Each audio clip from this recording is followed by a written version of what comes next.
With ride sticks a few days away and more bad weather circulating the states, it seems like a perfect time to talk about the recent release that was possibly overhyped, Lanesplit. Now, I left a positive review on this game, so I'm sure you guys are wondering, how do I consider it overhyped? Well, let me go ahead and break it down. Lanesplit is made by Funky Mouse, who is a solo indie dev with one other game under the Funky Mouse name. Lanesplit is a game about riding a bike really fast through traffic. The game achieves this by giving you points based on speed and distance from cars. It's addicting, and to those of us who ride, very squid-like. Squid being underdressed, unexperienced, with an overpowered bike. Generally just a person who shouldn't own a bike, gamified. With that being said, if this isn't like riding with any group you've probably ridden with, then you probably own a Harley, who in most biker communities are considered gay. Nothing in the game forces you to go fast, besides getting points, and even that won't reset you for going slow. So driving like a maniac all the time isn't necessary, yet you commonly feel the need to do so for more and more points. Speaking of points, a higher personal best of points unlocks new bikes, and is basically the only progression system in the game. A higher PB doesn't directly mean a faster bike, but it does go up in general specs, with the highest spec bike in the game being a carbon fiber Vespucci. All the bikes are customizable in color, including specific parts, even bolts. For the majority of this recording, I chose the Throne Phantom and made it pink because I like the idea of pink things being faster than other people as an insult. Along with other color customizations, you can also pick different riders, like Kuro, who's allergic to brakes, Ray, who's a bad influence, and Matt, who apparently had rocks thrown at him as a kid, and 3 other riders. Nothing really that interesting outside helmet color and overall size. Gameplay of the bikes themselves has more quirks than notes. You can wheelie with the clutch pulled, first gear feels really sluggish, manually shifting at higher RPMs seems to give a speed boost, all the controls are mixed and applied to random buttons. Dashboards are prone to freezing, blah blah blah blah blah blah blah. I'd like to remind everyone this is a $14 game, and is not gonna be really good. Well-known issues are here, and we can hope they will be fixed, but it is a $14 game. Moving on, there's 3 maps to choose from: Sendai Loop, Grimsel Spiral, and Atlantic City. With 2 modifiers for traffic and weather, the traffic feels light but kinda realistic, and the weather has little consequences, especially for the 2 times point score it gives you. The map variety is actually very nice, and you'll understand why I say that later. Starting with the Sendai Loop, I think I'm saying that right, don't come at me. It's overall just your average highway, even featuring parts that feel like the engineers messed up their calculations and made a random jump in the road. It's fast-paced, easy to run, and quite easy on the eyes. Strategy here relies on rain and heavy traffic for maximum points. First thing you'll notice is that the maps are extremely large. Perfect for what we're doing. And just look at it. It's not the most beautiful thing, but it really shows the effort that went into the graphics of this game.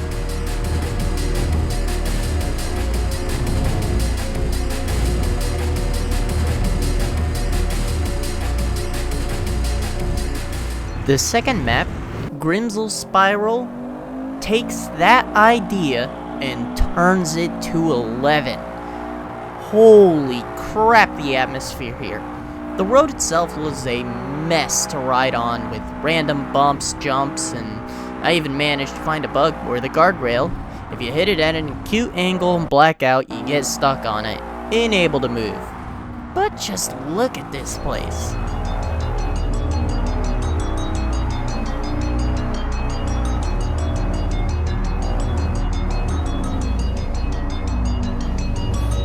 This is what makes riding so fun for me. You can look anywhere, and there's not a Camaro-sized blind spot preventing me from seeing the beauty around these cars. Our cars. Maybe I just really like the snow in winter. Sure, riding in it is hard, but growing up in the countryside and seeing the trees covered in snow every winter, it just felt nice to see. And this is really just hits that same feeling. The last map here is Atlantic City. You might have heard me say the last map looked amazing and think, well, it's clearly his favorite map. No, Atlantic City does not look good. It feels poorly designed and quickly assembled. Yet, I think this is what the game should be. An open world bike game. Runs smooth, all about cutting up traffic, maybe a police chase mode, some other functions. I'm not sure, but what I do know is this map feels like the future of potential this game has. I saw a review for this game that called it a mobile game, and that's exactly what the Sendai loop feels like. Grimsel looks amazing, but it's poorly made. Atlantic City, though, is where you could make a whole nother game out of this game.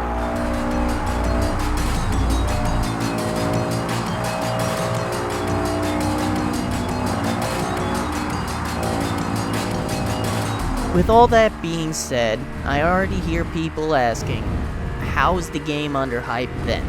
Well, I personally don't think there will be many, if any, major updates. With all the potential this game has, it really feels like it was meant to be a cheaply made and, bluntly put, mobile game. It feels underdeveloped, lacks much content, and overall just feels like a bunch of assets someone found and crammed into a game. But there is one more part that can make and break this. Multiplayer. How about cutting up in traffic with a group of friends and wait, let me stop you right there before I run out of footage. When joining a multiplayer game, there is no map, no name tags, not even a player list, meaning 9 times out of 10, you'll join a game and never find anyone unless by pure luck someone hasn't started yet and decided to wait. And that's how I found this lively group, who you'll see in full on 2 occasions. Right now being one of them. This game lacks any proper multiplayer features, and sucks to try and ride with randoms. There's not even a voice chat, not a text chat, not a quick chat, no way to contact other people. And even after all that, if you get lucky, when the stars align, you get to play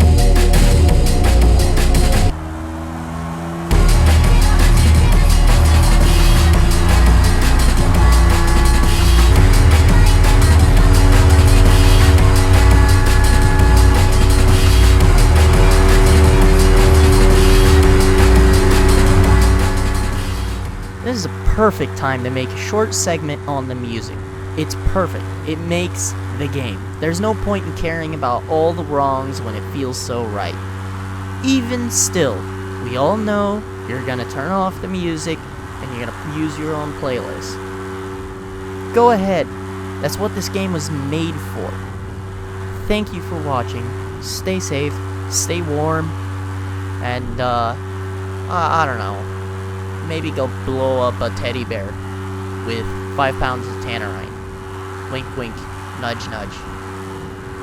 Subscriber-alls.